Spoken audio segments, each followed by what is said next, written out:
Bitcoin et Ethereum ont accéléré à la baisse hier malgré des stats échos aux États-Unis très bonnes.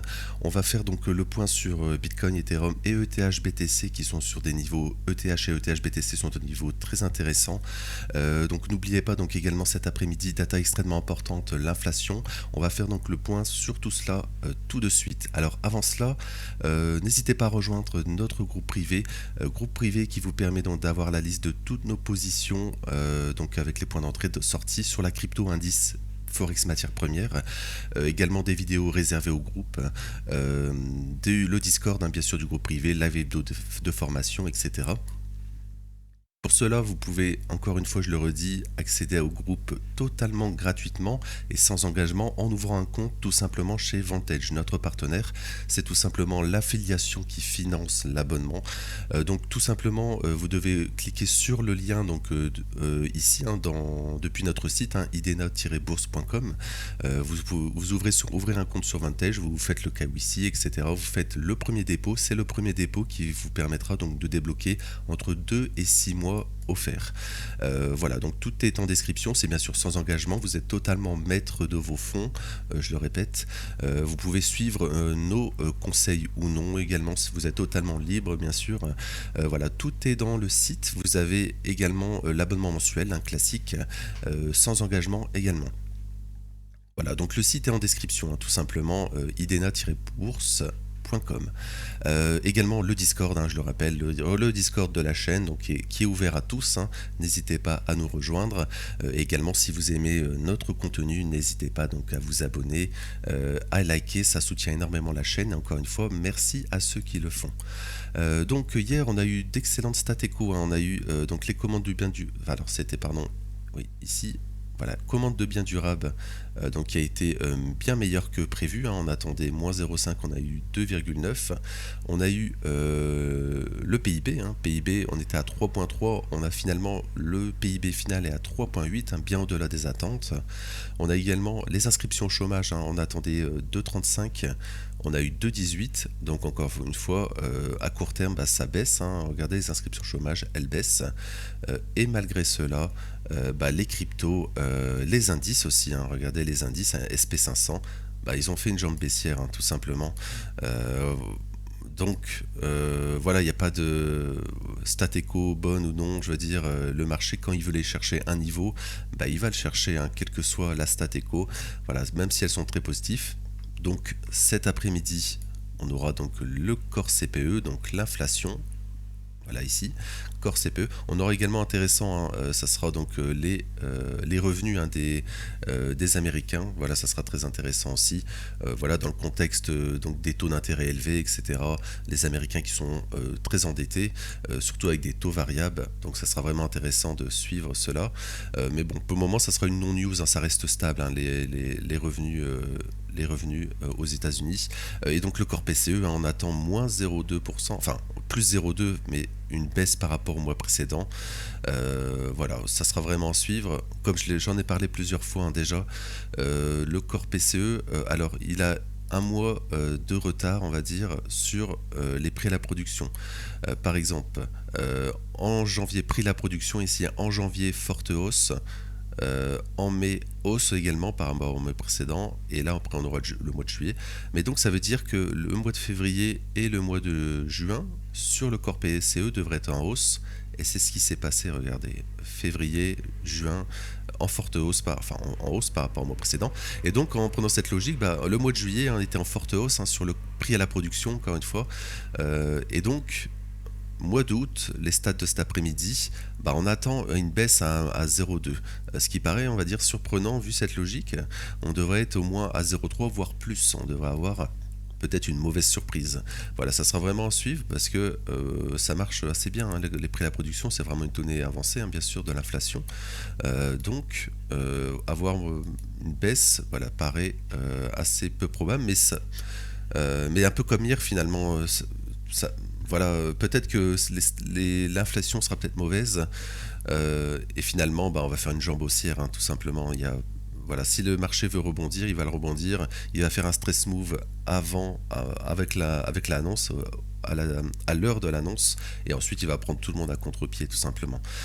Voilà, donc ça sera vraiment à observer aujourd'hui. Donc aujourd'hui, un vendredi, dernier jour de la semaine. Donc sur le CME, hein, on va aller rapidement sur le CME. Alors je voulais montrer rapidement, hein, les liquidations. Donc il nous reste encore un cluster ici jusqu'à les 107, 106 environ. Voilà, c'est la dernière zone au sud sur le BTC. Voilà, sur ETH on avait déjà fait le ménage avant. Voilà, donc voilà, je vais passer ici sur le CME. Voilà, donc c'est ici, hein, tout simplement, la zone ici, hein, de cluster ici, aller chercher de liquidation. Donc sur le CME, donc voilà, on a bien rapidement, on avait vu, hein, s'identifier fair value gap baissier, on revient dedans, on envoie la baisse. L'objectif, bah, ça semble évident qu'il s'allait chercher, hein, ici les plus bas ici à terme, hein. Ça ne veut pas dire aujourd'hui, hein, ça veut dire peut-être début de semaine prochaine par exemple, ou la semaine prochaine, hein, fin de semaine, peu importe. Voilà, mais c'est l'objectif à terme. Je voulais montrer, donc je pense que c'était en daily, pardon, ici, voilà, oui. Oui, on a cette zone, hein, encore une fois, à terme également. Ici, regardez, on a ce fair value gap daily, ici qu'on pourrait revenir travailler ici sur le BTC. Voilà, ça sera une zone extrêmement importante, encore une fois.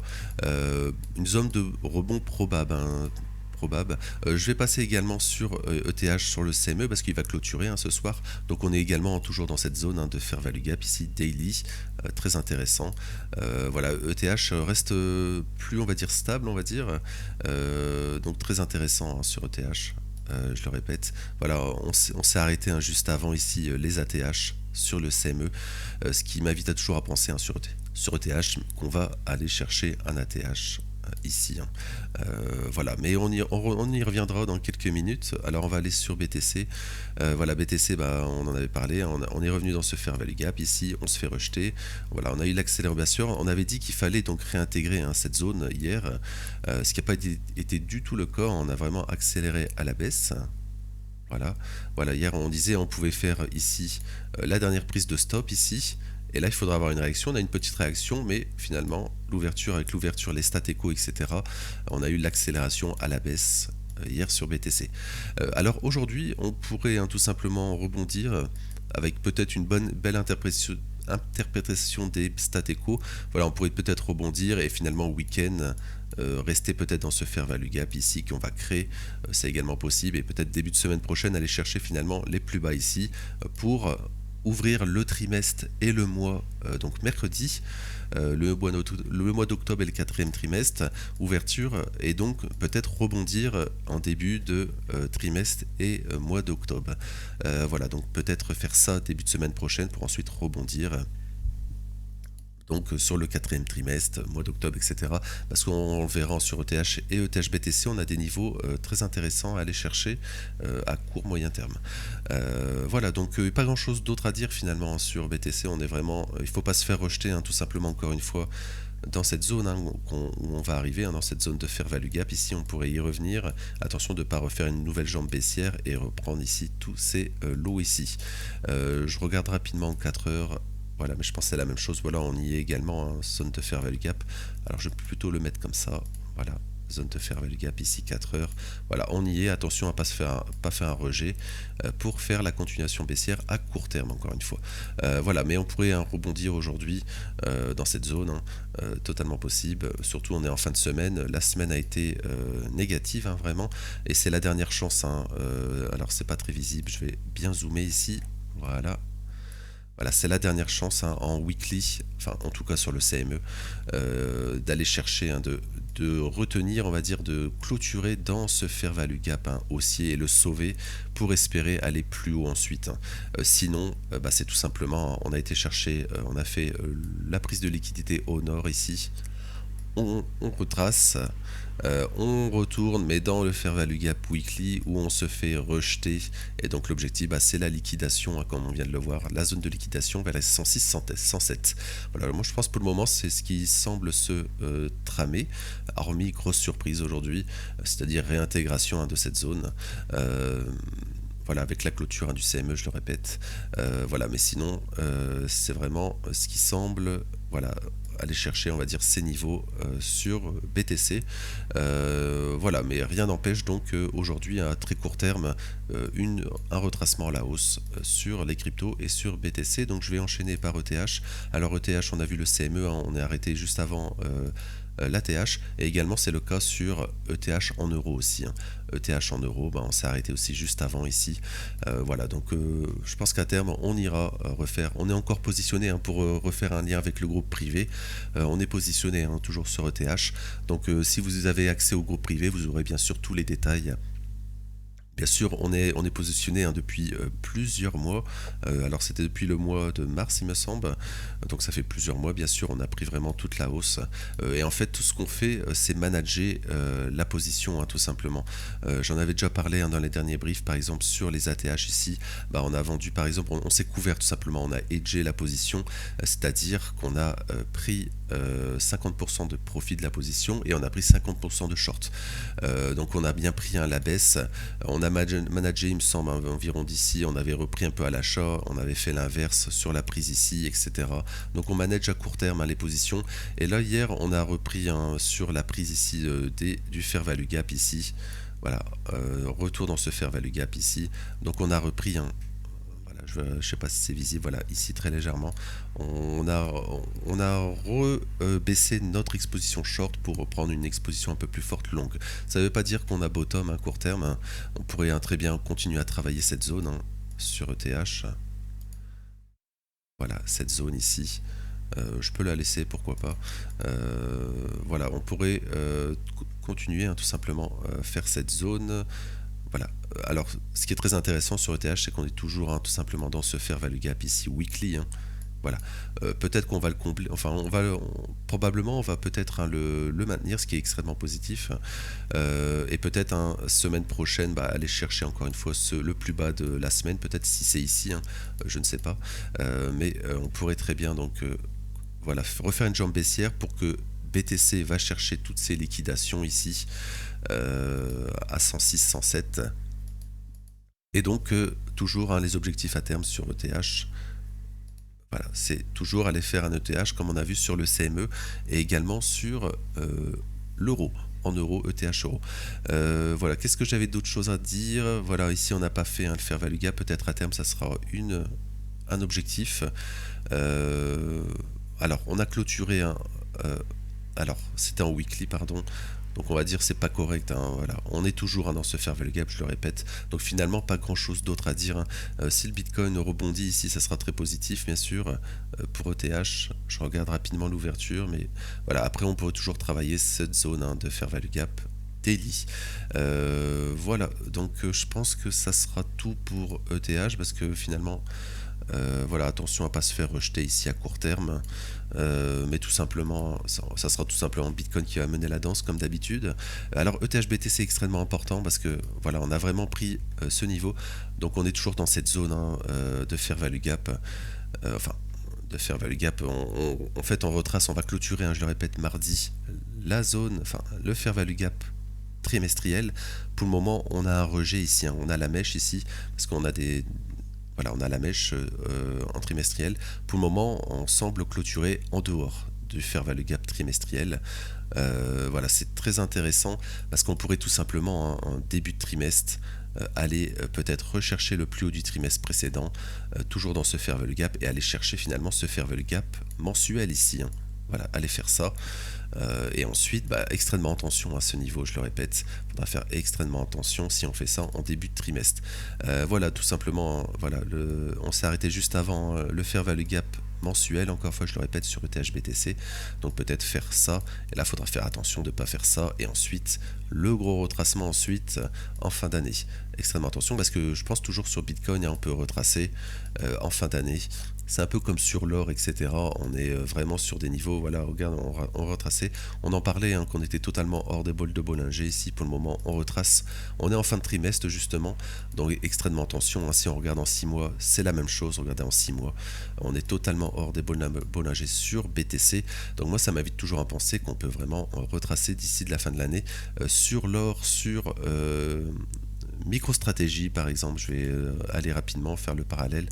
Regardez, on est également totalement hors des bols le semestre précédent. On reprend le plus haut du semestre précédent et on retrace ce semestre actuellement. Voilà, donc également sur l'or, hein, on a ce scénario. Donc c'est vraiment intéressant à suivre. Donc voilà, on va terminer sur ETH-BTC. Voilà, parce qu'on a bien pris hein, ce niveau ici. Donc on en avait parlé hier hein, dans le brief. On l'a pris et donc à terme, un peu comme sur ETH ici. Voilà, si on perd ces niveaux, ça sera retour hein, dans ce fair value gap ici sur ETH et sur ETH-BTC, c'est la même chose. Hein. Regardez, revenir dans ce fair value gap ici, FVG weekly. Donc à terme, revenir dessus, peut-être justement si la semaine prochaine ou autre, BTC va dans cette zone de liquidation à 106-107. ETH va faire une nouvelle jambe, peut-être que ETH-BTC va finalement revenir dans cette zone, et ça serait une zone très intéressante de continuation haussière, surtout avec l'ouverture donc de la bougie mensuelle et la bougie trimestrielle. Peut-être donc comme je l'ai dit, d'aller chercher début de trimestre, début de mois, tout simplement le nouveau plus haut à court terme sur ETH-BTC dans le fair value gap mensuel ici. Et là, attention à ne pas se faire rejeter, parce qu'on aurait tout simplement une très belle zone hein, de rejet pour ensuite, pourquoi pas, retracer ensuite d'ici la fin de l'année. Voilà, donc je pense que j'ai pas plus de choses à dire. Voilà, on a bien fait, hein, encore une fois, la prise de stop hier, on a eu la réaction, donc voilà, pour le moment c'est assez positif hein, ce qui se passe sur ETH, BTC, ETH donc voilà, forcément est plus fort, donc qui a été donc chercher son fair value gap, hein, on l'a dit, hein, nous on a notre exposition short ici sur ETH, donc tout ça c'est disponible encore une fois sur le groupe privé, et encore une fois je vais terminer par là, et tout cela est entièrement gratuit si vous souscrivez à l'offre Vantage. Donc en ouvrant un compte encore une fois chez Vantage, vous pouvez avoir toutes nos positions et tous les détails en temps réel sur la crypto, les indices, matières premières et forex.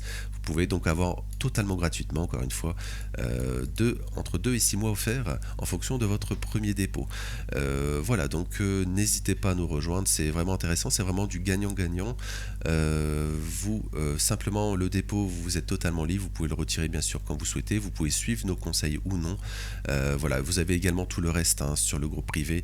Vous avez donc bien sûr l'accès au Discord du groupe privé, hein, donc le Discord privé, des vidéos exclusives, hein, des vidéos macro, etc. L'explication de chaque position, les lives hebdo et d'autres choses. Si vous avez des questions, n'hésitez pas à nous contacter par le formulaire ou également par le Discord.